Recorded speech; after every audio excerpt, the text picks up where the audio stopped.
In this assignment, we will explore interpolation with splines.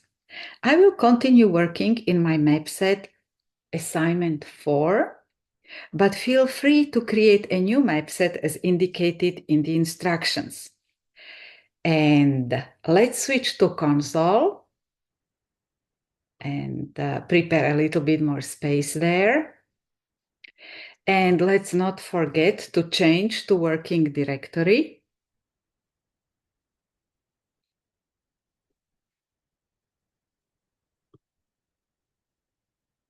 And it is homework 4 for me. And this is also a good time to download the text files with color rules to this directory.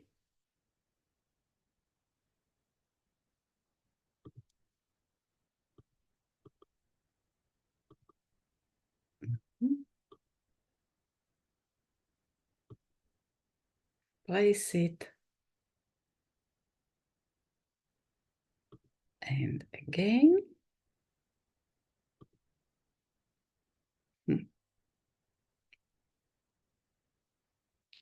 So in the first section, we will explore the impact of spline tangent parameter on the interpolated surface. So we will take the scattered data points and then we will interpolate it with 3 different tangent parameters. So let's first set our region, then we will display the input data points, and then we will create the 3 different surfaces with tangent equal the 10, 40, and 160. And what you will see that we will be able to compute not only the elevation raster, but with this interpolation method, we will also simultaneously compute the aspect. So we don't need to run a separate command to output also aspect. And we will use aspect map to look at the structure of the surface and to highlight the differences. Okay.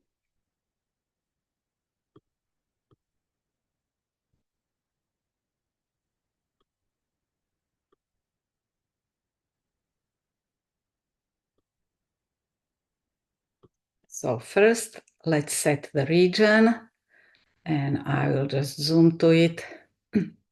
Then with V colors, I will assign elevation color to the random points that are the input for our interpolation. And then we will display these points using just the default symbology. So here you can see not only the spatial distribution of these points, but also they are colored based on their elevation. So it already shows you the elevation pattern, but you can see that it's not continuous, it's really just the discrete points.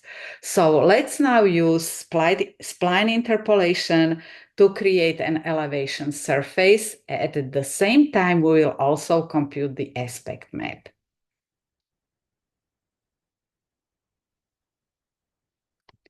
So this is the aspect map. So let's look at when we switch it off, we actually see the elevation map. So let's now run it. This was with the default value, and the default value is, when you look at the manual page, is tangent equals 40. So let's now compute it with lower tangent.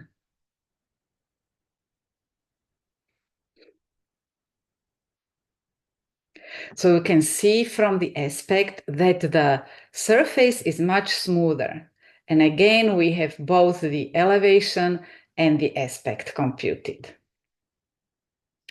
And then we will compute the third set of rasters, elevation and aspect, using much higher tangent equal 160.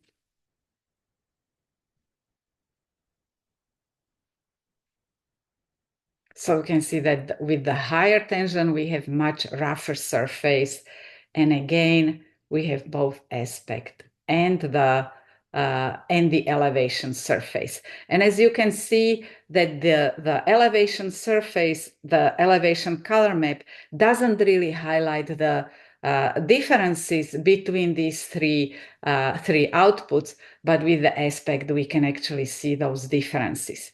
If you want to see the differences well, another way is to use the elevation files. So what you can do, you can switch off the aspect and switch to 3D. And I will just use just one 3D, just one elevation file, the first one. And then let's just zoom to computational region to make sure that we have it properly set up. And now we can switch to 3D view. And you can view this surface in 3D.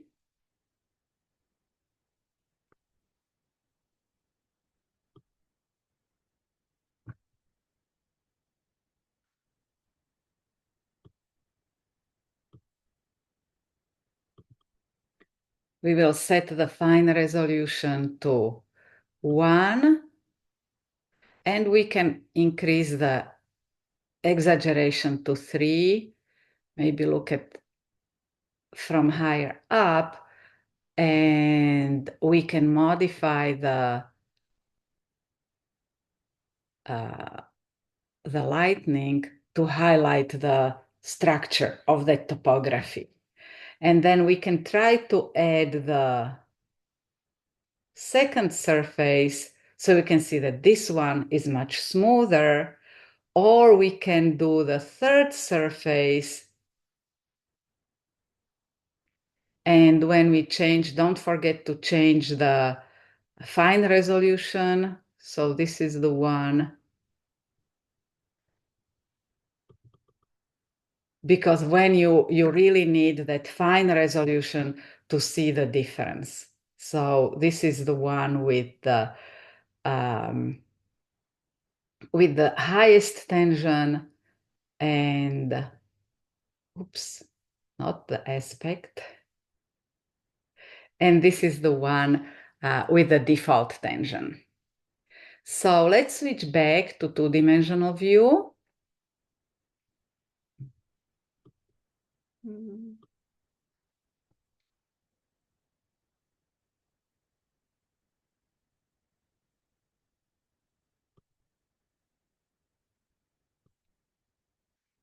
And oops, for your report, let's change the aspect color map to gray aspect to make it consistent with our previous report. And then we can create the maps for your report. Okay, so we will change the aspect maps to gray one. So now that will be it. We will erase all the files that we have there, and then just include those that we want for the report. So this is the one with the default, and I will save it to the working directory. Then this is the one with low tension. Again, saving it for the report. One with high tension, and saving it for the report.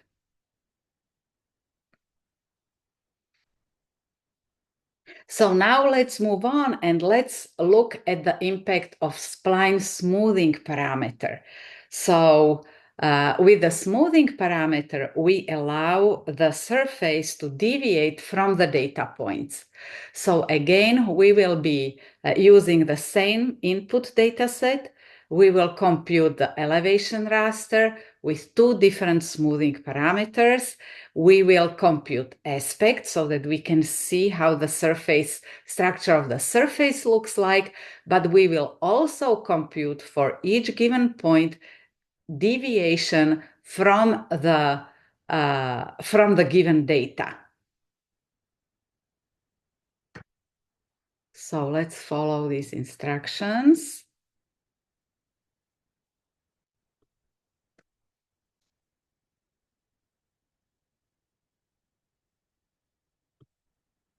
So we compute with this first command, we compute the elevation surface with the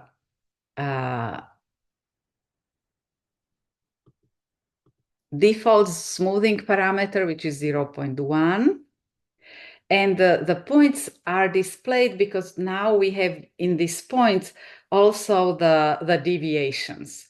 So you can just switch them on and off to see how that surface looks like. So let's just switch them off for now.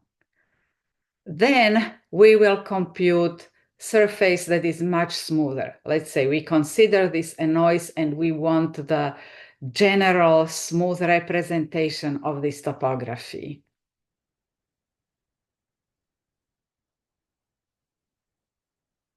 Again, we have those points there. We can switch them off, and you can see that now a lot of those little details are smoothed out. So let's look at some of the statistics that is associated with the deviations in these files. So with our info, you get root mean square deviation for this output, and that's around 2 centimeters. Now let's look what are the names of variables in this point output. So FLT1 is where the deviations are stored, so we can compute the summary statistics. So you get the mean. You can see that the mean of those deviations is very, very close to 0. Mean of absolute values, again, very close to very, very small. That means that for this parameter, for the smoothing parameter 0.1, the resulting surface is very close to the actual data. Now, when we look at the surface with much higher smoothing parameter, you can see that the root mean squared deviation is 0.6, so much, much higher. And again, we will compute the univariate statistics. And the mean of absolute values, again, it's higher, it's about 11 centimeters. And for the output into your report, let's now change the color of aspect to gray. And let's display it. So let's switch off all of these. And we can save it for our report. And then let's change that color for the smoothed aspect. And again, let's save it for the report.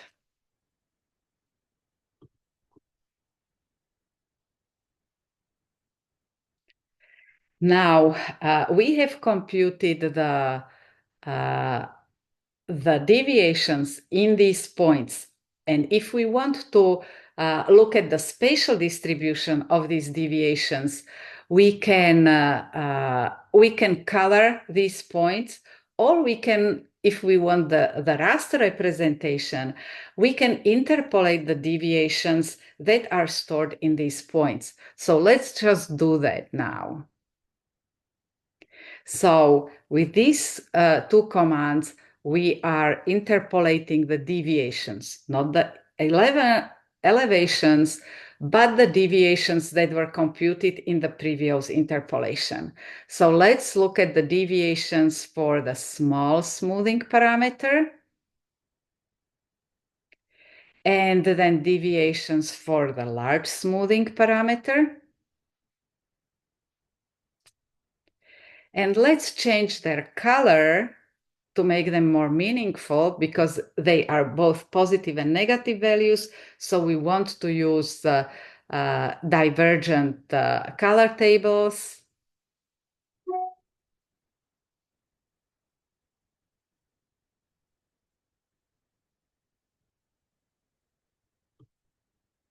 So we will assign them these custom color tables.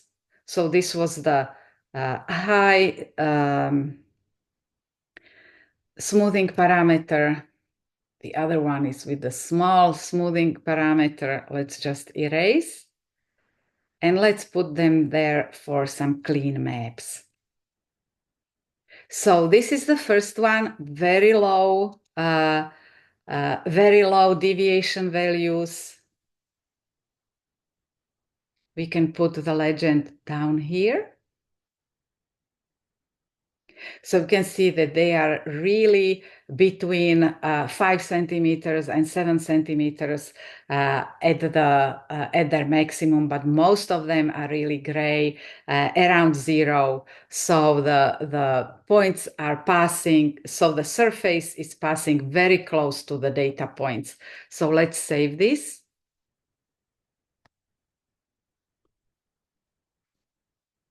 Now these are the deviations for that much smoother surface. So we will change the legend.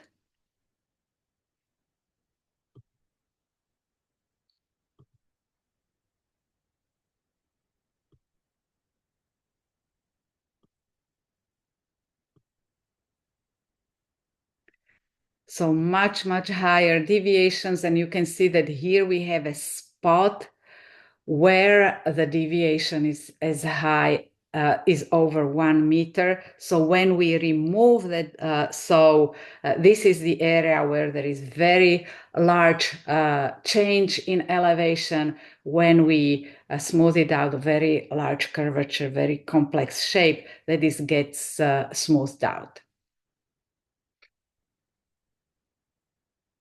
And let's just save it.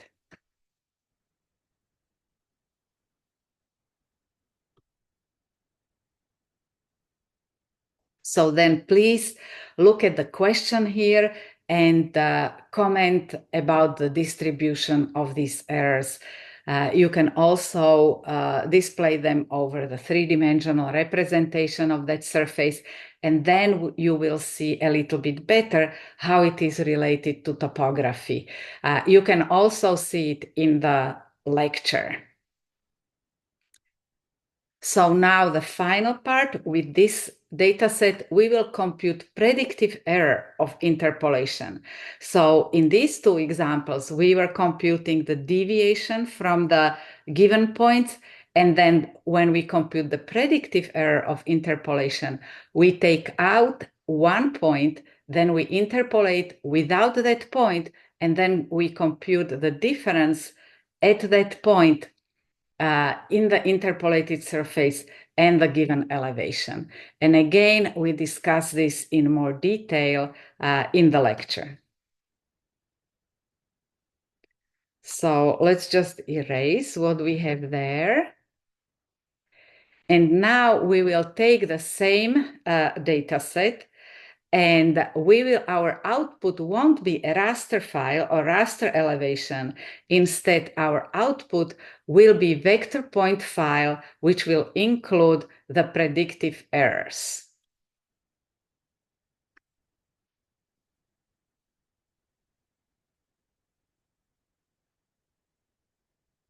So now it is interpolating it 6,000 times, because it is taking out 6,000 points, and each time for that point, it interpolates only the value at that point that we have taken out. And this is that output of that predictive error computation. So we can color these points based on that computed value. That represents the predictive error of interpolation. And you can see that there are a few spots that have very high predictive error, but most of it is relatively low. Okay. And then we can also compute summary statistics. So again, you can see that the mean predictive interpolation is very low, and this we computed it for the default interpolation parameters. And the mean of absolute values is about 4 centimeters.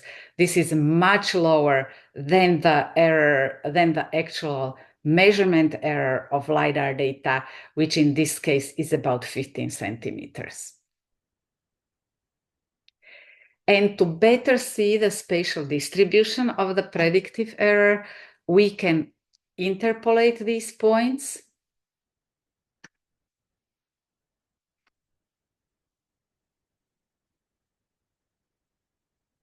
So now we are interpolating the data points here, the values of the predictive error.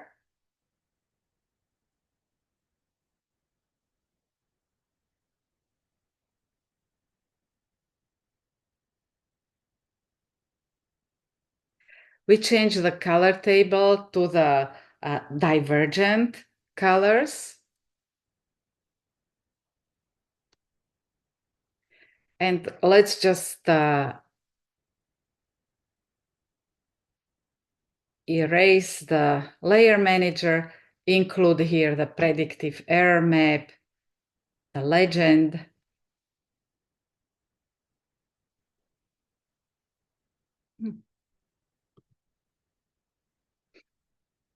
Let's zoom to back to computational region. Put our legend here. You would put that legend based on how you have the window set up. And you can see that the most of the areas, the predictive error of interpolation is very low, except for this small area. And you can look at the lecture where we have the DEM for this area, and we have these errors draped over that DEM. You can also try to do it yourself, and you will see that this is the area where we have a pond, and that pond has only a single point. And if we remove that single point, we completely lose that feature.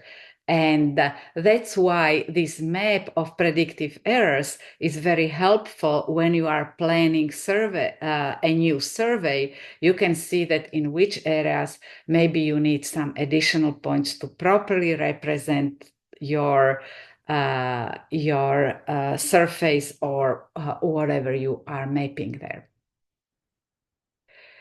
And so please, again, don't forget to answer the question and look at the 3D view and look at the lecture to identify locations where the sampling is inadequate for accurate, robust interpolation, and where more points would be useful to minimize the predictive error of interpolation. And in the next video, we will look at interpolation of precipitation with influence of topography.